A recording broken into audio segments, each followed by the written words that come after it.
오늘은 제41차 사무총회가 열리는 날입니다. 지나온 한 해를 감사하면서 또한 우리를 새롭게 이끌어 가실 하나님의 그 인도하심을 생각하며 새해를 설계하는 아주 중요한 날인데요.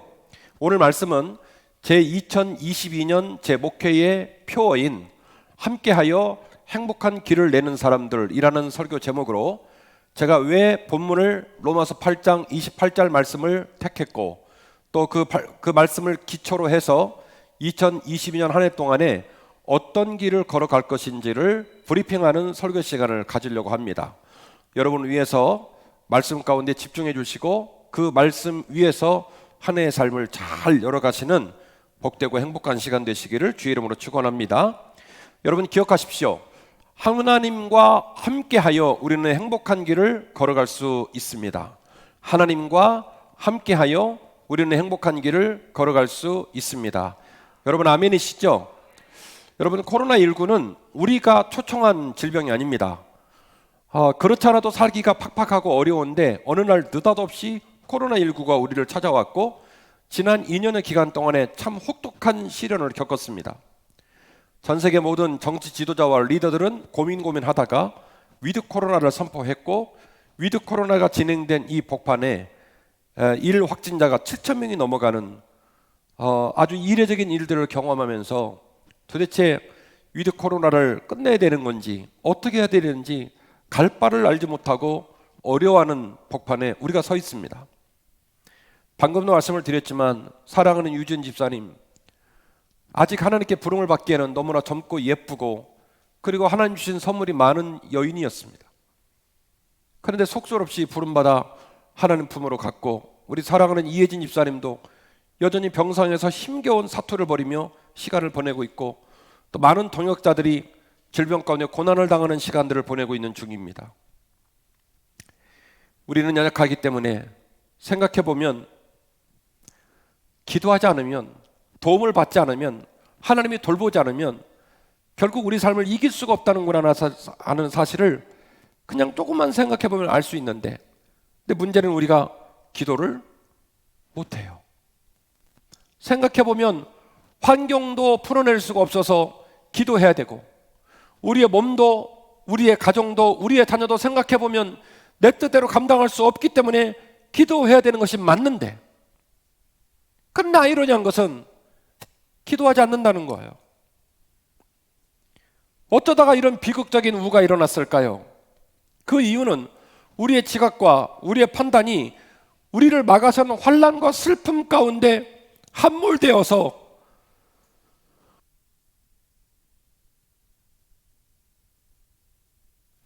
우리를 막아선 환난과 슬픔 가운데 함몰되어서 그저 슬퍼하느라 시간을 다 보내느라 기도를 하지 못하는 거예요.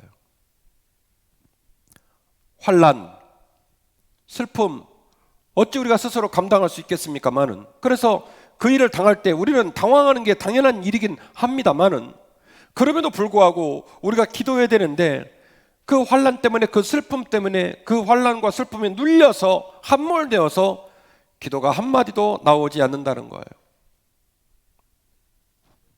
어쩌다가 이런 말도 안 되는 일이 벌어졌을까?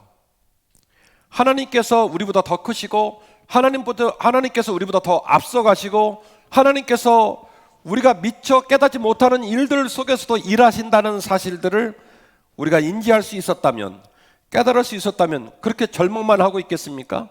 그렇게 슬퍼만 하고 있겠습니까? 그렇게 낙담만 하고 있겠습니까? 그 하나님의 영광스러움과 그 하나님의 일하심이 인지되지 않고 깨달을 수 없고 알 수가 없다 보니까 뭐만 하냐면 절망만 하는 거예요. 슬픔에 치이고 환난에 치이고 그래서 막 주저앉아 있기만 하는 거예요. 이런 무지함과 이런 영적인 연약함으로 말미암아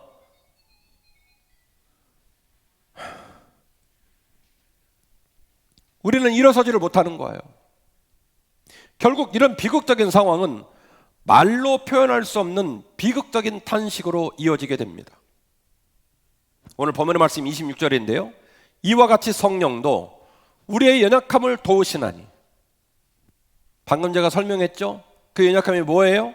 환난 때문에, 시련 때문에, 슬픔 때문에 주저앉아만 있지 기도할 줄 모르고 내 앞에 닥치는 환난이 너무너무 힘겹다 생각만 할 뿐 그걸 뚫어낼 수 있는 영광과 그 능력이 하나님께 있다는 사실을 놓쳐버린 채로 사는 모습, 그것을 오늘 보면은 뭐라고 표현했냐면 연약하다라고 표현을 썼어요.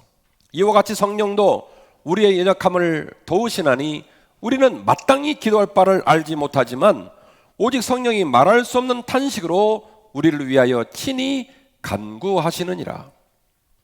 마음을 살피시는 이가 성령의 생각을 아시나니 성령이 하나님의 뜻대로 성도를 위하여 간구하심이니라. 아멘. 이 방금 제가 말씀드린 말할 수 없는 탄식이라는 말에 대하여 많은 사람들이 의견을 달리하는 해석의 지침이 있는데요, 여기서 말할 수 없는 탄식은 사도 바울이 오늘 본문의 말씀을 통해서 방언의 은사를 넌지시 암시한 것이 아니냐라고 해석을 하는 열광주의자들도 있습니다. 그러나 대부분의 전통적인 신학자들은 이 말할 수 없는 탄식이라는 문구를 어떻게 해석하냐면 아직도 구원받지 못한 그리스도인들을 위한 하나님의 적극적인 도움, 그 도움의 언어를 이야기하고 있는 거예요. 그도 그럴 일이 우리말 성경에서는 26절 말씀을 다음과 같이 해석을 해놨습니다. 성령께서도 우리의 연약함을 도우십니다. 우리는 마땅히 무엇을 위하여 기도해야 되는지를 알지 못하지만 오직 성령께서는 친히 말로 할 수 없는 탄식으로 우리를 위하여 간구하십니다. 할렐루야. 성령 하나님께서 무엇으로 기도할 줄 모르는 우리를 위하여 친히 간절히 탄식하시고 우리를 위하여 기도할 수 있도록 중보해 주신다라고 말하고 있는 겁니다. 사랑하는 성도 여러분, 우리의 삶이 행복해지기 위하여, 우리의 삶이 거룩해지고 우리의 삶이 능력 있는 삶으로 나아가기 위하여 하나님과 합력하시기를 주의 이름으로 축원합니다. 하나님과 합력하는 사람을 그리스도인이라고 말할 수 있겠죠. 중생을 체험하고 하나님의 은혜로 살겠다고 결심한 사람, 그 사람이 누구냐면 그리스도인일 것입니다. 성숙한 그리스도인들은 자신의 충동으로 사랑을 해석하지 않습니다. 인생을 살다가 그 사랑의 부름에 응답하는 노정 속에서 고난이나 시련이나 기다림의 시간이 찾아와도 선을 이루며 믿음의 길을 완주할 수 있는 힘과 저력이 그 사람에게 있기 때문입니다. 본문의 말씀 28절입니다. 우리가 알거니와 하나님을 사랑하는 자 주 예수 그리스도를 마음에 영접한 그리스도인들은 곧 그의 뜻대로 부르심을 입은 자들에게는 모든 것이 합력하여 선을 이루기 때문이다. 할렐루야. 모든 것이 합력하여 선을 이루어야 될 줄로 믿습니다. 이 사실은 우리의 능력으로 하는 것이 아니라 하나님의 능력으로 이루어지는 일이에요. 그래서 고대 사본에서는 이 28절 말씀을 더 정확하게 독자들이 이해하기 위해요 좀 더 명확한 문구로 특정을 해놨는데요, 고대 사본의 표현은 이런 표현을 써놨습니다. 하나님이 모든 것을 합하여 선을 이루시느니라. 그러니까 이 주어의 주도권, 이 동력을 발생시키는 근원의 힘을 누구에게 두냐면 하나님께 준 거예요. 그래서 28절 말씀 개역 개정판은 모든 것이 합력하여 선을 이룬다, 그냥 막연하게 모든 것이 합력하여 선을 이룬다 라고 표현을 했다면, 어떤 고대 사본에는 이 본문을 좀 더 명확하게 특정을 해놨어요. 하나님이 모든 것을 합하여 선을 이루게 하신다. 그 일을 주도하시는 힘이 누구에게 있냐면 하나님께 있단 말이에요. 제가 이전에 여러분에게 기도를 가르치면서 30분의 기도의 필요성을 여러 번 말씀드린 바가 있습니다. 다시 한번 복귀해 보죠. 자, 첫 번째 10분은 뭡니까? 기도하기를 작정하고, 그리고 그 기도에 관하여 나를 무너뜨리고 나를 좌절하게 하고 나를 기도하지 못하게 하는 인간적인 생각들과 싸우는 시간, 기도하고 싶다고 몸부림치고 그 기도를 위하여 진액을 뽑아내고 그 기도를 통해서 하나님의 은혜를 잊기를 간절히 원하는 몸부림의 시간이 10분입니다. 그리고 이 10분이 지나고 나면 마음이 정갈해지고 고요해지고 내가 왜 이 자리에 앉았는지, 내가 지금 무엇 때문에 기도하고 있는지, 그래서 목표를 분명하게 발견하고 자기가 기도할 제목에 집중하는 시간 10분. 혹자는 생각할 수 있습니다. 목사님, 그 복잡한 일들이 전개되는 시간이 고작 10분밖에 안 된단 말입니까? 예, 이거를 이른바 마의 10분이라고 말을 합니다. 여러분이 연습곡을 보실 때 10분은 찰나의 순간이지만 불 꺼지고 무릎 꿇고 집중해서 기도를 해보시면 10분이 10시간처럼 안 갑니다. 그렇게 죽어라고 기도하고 보는데 7분 지나고 8분 지나고 이렇습니다.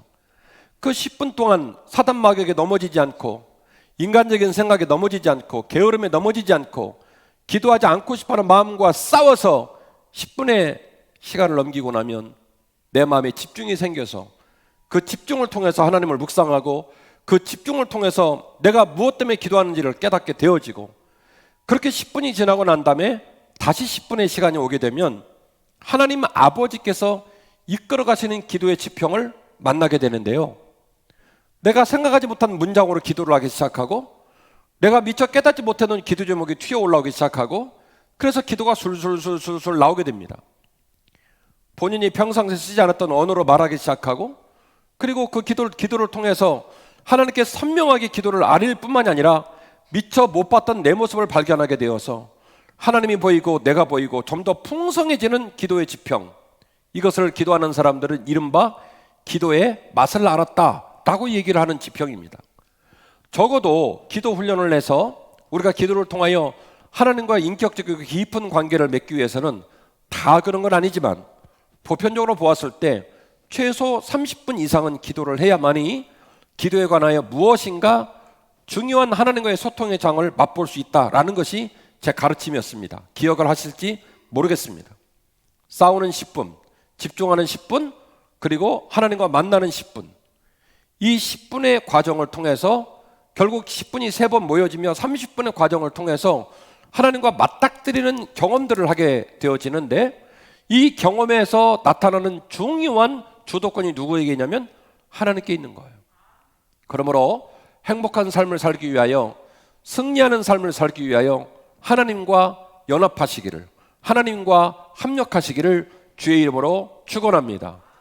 우리는 환난에 깨지고 고난 앞에서 무너지고 그래서 마땅히 기도할 바를 알지 못해서 어쩔 줄 몰라 하며 아무리 봐도 기도해야 되는 인생임에도 불구하고 기도를 못하고 주저앉아 있다 손 치더라도 하나님 아버지께서 성령의 강권적인 역사를 통하여 누구보다도 우리를 안타깝게 여기시고 말할 수 없는 탄식으로 우리를 위해 도우셔서 우리와 하나님이 합력할 수 있는 길을 열어주실 줄로 믿는 것입니다.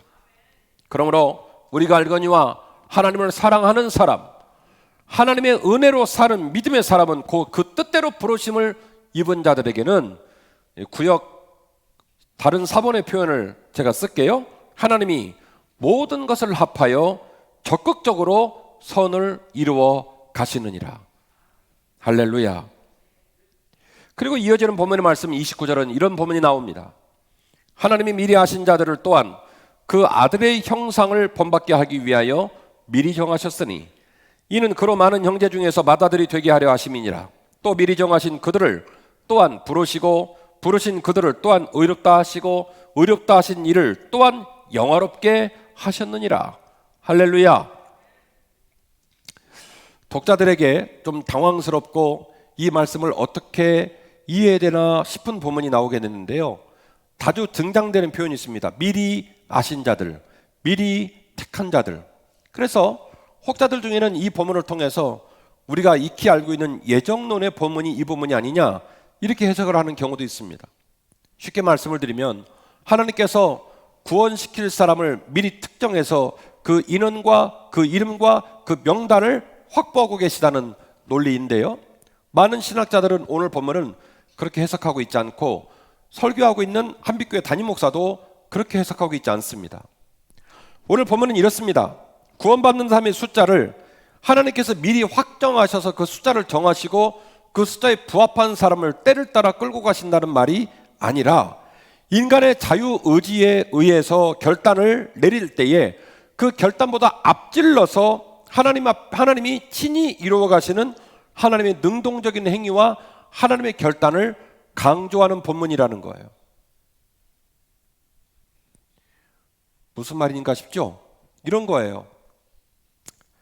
예수님께서 십자가를 지실 때 예수님 눈에 비춰진 논리와 합리의 기준으로 보았을 때 예수님의 12제자가 당시의 시기가 십자가를 지실 만큼 믿을 만한 모습이었습니까? 아니었단 말이에요. 예수님을 따라다닌 사람이 오병이의 기적을 맛본 사람이 5,000명, 70명씩 주님을 따라다녔습니다만은, 그러나 그들의 영적인 상태와 성숙도가 내가 그들을 위해 지금 십자가를 져도 충분하겠다라고 싶을 만큼 믿을만 했나요? 그렇지 않았단 말이에요. 그러나 주님은 눈 하나 깜빡하지 않고 조금도 일각도 지체하지 않고 당신의 사명을 이루셨습니다. 도망갈 수 있음에도 불구하고 도망가지 않았습니다. 밑에 병사들이 조롱하면서 네가 진짜로 메시아이면 못 붙고 내려와서 우리를 벌하라고 조롱해도 끝까지 꿀먹은 벙어리처럼 당신의 사명이 시간을 위해 일각을 지체하지 않고 죽음을 향해 달려가셨습니다. 그래서 마지막 돌아가실 때 뭐라고 말씀하셨냐면 다 이루었단 말씀을 하셨어요. 하나님 아버지께서도 당신의 아들을 보내시는 일에 관하여 조금도 지체하지 않고 이 땅에 당신의 아들을 보내셨고, 그 아들의 사명과 그 하나님의 일하심의 그 구원의 은총이 오늘을 살아가는 우리 모두에게 선물로 주어지신 줄로 믿는 것입니다. 하여 하나님께서 우리에게 말씀하시는 미리 하신 것과 미리 정하셨다는 말은 하나님께서 특정한 인물과 특정한 숫자를 정하고 있다는 말이 아니라 우리가 주님을 만날 것을 미리 아시고 우리가 주의 부름 앞에 반응하여 그분의 아들과 딸이 될 것이라는 것을 미리 정하시고, 그렇게 하나님 앞에 나설 자들을 위하여, 그렇게 부름 앞에 반응할 자들을 위하여 미리 아시고 미리 정하시고 당신의 아들 예수 그리스도를 이 땅에 보내셨고 그 구원을 완성하셨는 줄로 믿습니다. 이런 맥락에서 오늘 본문의 말씀에 우리가 좀 깨달아야 될 부분이 있는데요, 오늘 본문 마지막 말씀을 보실까요? 30절입니다. 또 미리 정하신 그들을 또한 부르시고 부르신 그들을 또한 의롭다 하시고 의롭다 하신 그들을 또한 영화롭게 하실 것임이니라, 이렇게 나와야 돼요. 본문의 시제를 보면 다시 볼까요? 또 미리 정하신 그들을 부르셨어요. 부르신 그들을 또한 의롭다 하셨어요. 의롭다 하신 그들을 또한 앞으로 영화롭게 하실 것임이니라. 미래 시제로 본문을 끝을 내야 되거든요. 본문의 문장의 맥락을 보면. 그런데 본문은 뭐라고 끝나냐면 과거 완성형으로 끝납니다. 영화롭게 하셨느니라. 그러니까 본문의 맥락을 보면 하나님이 그들을 불렀고 하나님이 그들을 의롭다 하시고 하나님께서 그들을 책임지고 앞으로 영화롭게 하실 것이다 라고 하는 본문이거든요. 그런데 29절 본문의 말씀은 과거 완료형 시제를 씁니다. 영화롭게 하셨다. 이른바 강조요법인데요, 반드시 그들을 영화롭게 하실 것이다. 한빛교회 담임 목사도, 장로님도, 권사님도, 안수집사님도, 사랑하는 성도도 인생의 도정을 사랑하며 롤링을 하며 때로 상처받고 깨지고 두렵고 어려운 삶을 산다 할지라도 우리를 잘 아시는, 우리보다도 우리를 더 잘 아시는 예수 그리스도께서 말할 수 없는 탄식으로 우리를 위해 중보하시고 그 성령의 강권적 도우심으로 말미암아 우리가 하나님과 합력하여 선을 이루는 삶을 살게 되고, 그 부르심과 그 의롭게 하심과 더 나아가 하나님 아버지께서 우리를 영화롭게 하실 거라는 그 약속을 과거 완료형 시제로 쓰는 거예요. 영화롭게 하셨다. 할렐루야. 하나님께서 우리 교회를 영화롭게 하실 줄로 믿습니다. 저와 여러분의 삶을 영화롭게 하실 줄로 믿습니다. 이 사실을 강조하고 이 사실을 믿게 하기 위하여 내가 너희를 영화롭게 하셨다. 완료형으로 써놨어요. 반드시 영화롭게 하실 줄로 믿습니다. 사무총회를 하고 새 회기를 맞이했다고 하여 우리가 달라지고 우리가 영화롭게 될까요? 사무총회력을 들고 2022년도 회기를 시작한다고 선포하면 우리 교회가 영화로워지고 우리의 삶이 영화로워질까요? 여러분 왜 대답 못 하세요? 저도 대답을 못 할 것 같아요. 그러나 지난 한 해를 정리하는 보고 페이지를 보면 이거는 다 동의할 수 있을 것 같아요. 참 많이 부족하고 참 이랬다 저랬다도 참 우여곡절이 많은 시절을 살았는데 하나님이 우리를 지키시고 하나님 우리를 돌보셨구나. 하나님 은혜로 여기까지 우리가 왔구나. 이건 동의하시죠? 아멘, 아멘. 사무총회 끝났다 해서 느닷없이 새 길이 열리는 그런 아니에요. 그러나 우리가 하나님과 연합될 수 있다면, 우리가 하나님과 합력할 수 있다면, 우리보다 우리를 더 잘 아시는 하나님께서 예수 그리스도를 통하여 우리의 연약함을 아시는 주님께서 말할 수 없는 탄식으로 우리를 도우셔서 우리가 아는 바와 같이 하나님을 사랑하는 자, 곧 그 뜻대로 부르심을 입은 자들은 하나님의 주도권으로 합력하여 선을 이루게 될 줄로 믿는 것입니다. 세기를 열면서 하나님의 도우심과 풍성한 동행을 꿈꾸니 우리는 분명히 행복한 길의 주인공들이 될 줄로 믿습니다. 자, 이것이 제가 2022년도 표어와 그 표어의 중요한 소재가 되었던 로마서 8장 28절 말씀을 택한 이유를 브리핑하는 차원에서 말씀으로 나누었고, 이 말씀을 기반으로 2022년 새 회기를 열어가게 될 겁니다. 자, 이 모토 함께하여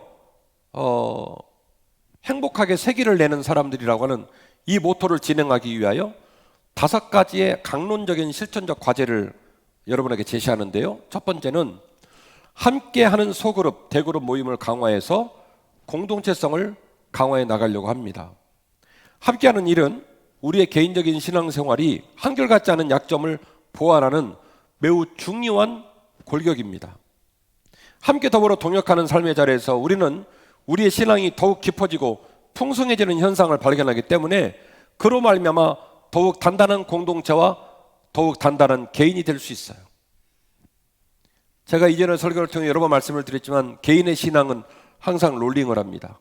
그런데 이 롤링하는 시점이 다 달라요. 그렇기 때문에 성도들이 주 안에서 함께 모여서 대그룹 모임으로 소그룹 모임으로 서로를 격려하면 이 롤링하는 현상이 생길 때마다 그 앞쪽에 있는 성도가 끌어주고 뒤에서 밀어주고 옆에서 붙잡아줘서 일어설 수가 있는 거예요. 그래서 함께하는 신앙의 훈련은 세기를 열어가는 데 있어서 행복한 신앙생활을 하는 데 있어서 매우 중요하다. 이것에 집중을 하려고 합니다. 두 번째로 예배와 제자도로 신앙의 기본기가 회복되는 교회를 만들어 갈 것입니다. 우리 몸에 근육이 있듯이 마음에도 근육이 있는데 이 보이지 않는 마음의 근육이 힘을 얻고 영의 근육이 힘을 얻고 제자로 세워지기 위해서 예배와 기도와 제자도에 집중할 거예요. 여러분, 우리가 무거운 걸 들으실 때 이렇게 제껴졌다가도 그러면 이제 몸이 망가질 텐데 그걸 당기잖아요. 그 뭐 때문이냐면 근육 때문이거든요. 그런데 심리학에서는 우리 몸에 이 육신의 근육만 있는 게 아니라 마음의 근육도 있다고 얘기를 해요.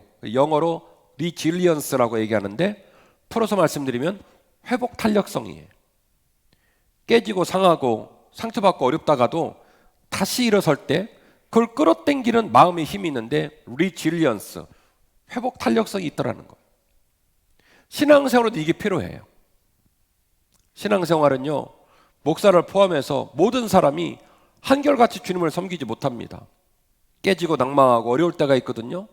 그때 그 어려운 삶의 자리를 박차고 일어나야 되는데 그게 바로 영적인 근육이 필요해요. 이 근육을 만들어내기 위해서 예배를 세우고 기도를 세우고 제자도를 세워갈 겁니다.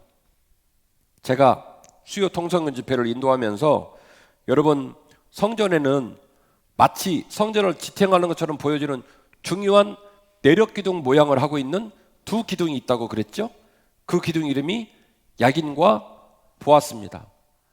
그리고 뜻은 그가 세우신다, 그에게 능력이 있다라는 뜻인데 성경 규제대 때 이거를 못 맞히시고 예배, 기도 막 이러셨어요. 그 왜 그랬냐면 제 말씀을 잘 들으셔서 그런 거예요. 야긴과 보아스의 기둥은 그 위치와 생김새로는 건물을 지탱하고 있는 내력기둥처럼 보이지만 사실은 그렇지가 않아요. 왜 그러냐면 그 기둥을 잘라서 단면을 보면 황동으로 되어져 있고 안에는 텅 비어 있어요. 다시 말씀드리면 내력 기둥이 아닌 장식 기둥입니다. 그런데 위치는 내력 기둥이 있을 자리예요. 성전을 드나드는 모든 사람들이 반드시 볼 수 있는 위치에 두 기둥이 서 있습니다. 그가 세우신다? 그에게 능력이 있다라는 뜻이에요. 그래서 제가 이 성전의 두 기둥의 역할을 여러분에게 말씀드리면서 오늘을 살아가는 우리에게도 마치 신앙생활 하는 데 있어서 중요한 두 기둥이 있다고 말씀을 드렸습니다.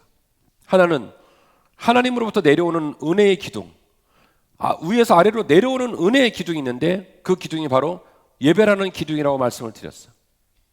제가 지금까지 목회하면서 수많은 성도들을 섬겼습니다마는 비가 오나 눈이 오나 아프거나 어떤 일이 벌어진다 할지라도 예배 자리를 지키려고 몸부림치는 신자가 병드는 것을 한 번도 저는 본 적이 없어요. 여러분, 감기 걸리시면 식사를 드세요? 밥이 모래알처럼 입에서 겉돌잖아요. 그래도 감기 진하게 걸리시면 식사를 드세요? 드시잖아요. 왜 그러냐면 그럴수록 잘 먹어야 빨리 일어날 수 있다라고 하는 생의 지혜가 있기 때문에 그런 거예요. 예배는 영양분을 공급받는 자리예요. 예배는 하나님의 통치를 경험하는 자리고, 예배는 하나님께서 우리를 사랑해 주시고 돌봐주는 자리입니다. 그래서 이 예배라는 기둥이 살아나야 돼요. 그리고 기도는 다시 우리가 하나님께 우리의 기도를 올려보내고 우리의 마음을 청원하고 우리의 삶을 붙잡아 달라고 하나님의 인도를 구하는 아주 중요한 올라가는 기둥이에요. 그래서 예배는 내려오는 기둥이고 기도는 올라가는 기둥이에요. 그래서 성전의 두 기둥을 말하니까 예배, 기도 이러셨던 거예요. 틀리긴 했지만 맞는 얘기. 우리가 믿음의 길을 걸어가면서 예배라는 기둥을 세우고 기도라는 기둥 두 개를 세우면 그 사람은 못 건듭니다. 예배라는 기둥으로 견고히 세워지고 기도라는 기둥으로 견고히 세워지고 거기에 덧입혀서 제자도의 길을 또박또박 걸어가면 우리의 믿음은 더욱 강해지고 견고해질 줄로 믿습니다. 세 번째로 온라인 사역 강화와 전도 사역 강화로 부흥의 전기를 마련해 나갈 것입니다. 코로나19가 끝나면 우리는 다양한 목회 방식을 포기하지 않고 여전히 시도할 것이며 더 나아가 메타버스 환경에 선제적으로 대응할 수 있는 그런 초석들을 조금씩 다져갈 계획입니다. 여러분, 메타버스라는 말 들어보셨죠? 메타버스는 이런 얘기예요. 버스는 유니버스를 말하는 거예요. 유니버스, 세계라는 뜻입니다. 그 메타는 초월적이라는 뜻이에요. 그래서 메타와 유니버스가 합쳐지면서 이른바 메타버스가 되는데 초월적 세상이라는 뜻입니다. 우리가 알지 못했던 그 초월적인 세상이 코앞에 다가왔다는 거예요. 1년의 짧은 기간 동안에 메타버스 환경에 응대하는 교회로 시스템을 바꾼다는 건 불가능한 일입니다만은 그 모든 일들에 대해 선제적으로 대응하기 위해 목표를 세우고 그 일들을 차근차근 준비해 나가겠다, 이런 얘기입니다. 특별히 우리 교회 입장에서 우리가 좀 주안점을 두고 우리 성도들 함께 나누었으면 하는 이야기는 방송 사역입니다. 우리 선결교단 목사님 리더 중에 방송으로 전국적인 인지도를 가지고 사역하라는 목사님이 아직까지는 없었고요. 가능하다면 하나님께서 부족한 종을 통해서 그 역할을 감당할 수 있는 길을 열어주실 거라고 저는 기대하고 있습니다. C채널 방송이 381개인데 381개가 일주일 동안에 24시간으로 방송이 되는데 더 깊이 방송이 항상 10위 안에 있습니다. 그래서 많은 시청자들이 은혜를 받고 있고 교회의 담을 뛰어넘어서 많은 시청자들이 그 방송을 사랑하고 있어서 우리 원로 목사님에게도 저에게도 연락이 오고 있고 방송국으로 연락이 가고 있고 그리고 교회도 종종 계속 연락이 오고 있는 중입니다. 하나님께서는 부족한 종에게 교회의 담을 뛰어넘어 전국에 있는 성도들을 섬길 수 있는 기회와 은사와 달란트를 주셨습니다.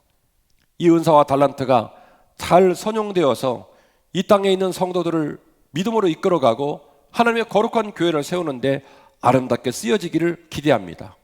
또한 그런 헌신과 수고를 통하여 우리 교회가 동반하여 성장하고 부흥하기를 간절히 소원합니다. 이 일을 위하여 여러분들이 기도해 주시고 또 이 일을 위하여 구체적으로는 꿈을 품어주셔서 우리가 함께 몸된 교회를 거룩히 세워나가는 일에 동행해 주시기를 부탁의 말씀을 드립니다. 네 번째로 교육기관의 집중적인 투자와 자구적인 헌신으로 다음 세대를 강화해 나갈 것입니다. 한국교회의 미래는 다음 세대에 있습니다. 한국교회가 여전히 미래에도 이 땅을 섬길 수 있느냐 하는 관건은 역시 다음 세대에 있습니다.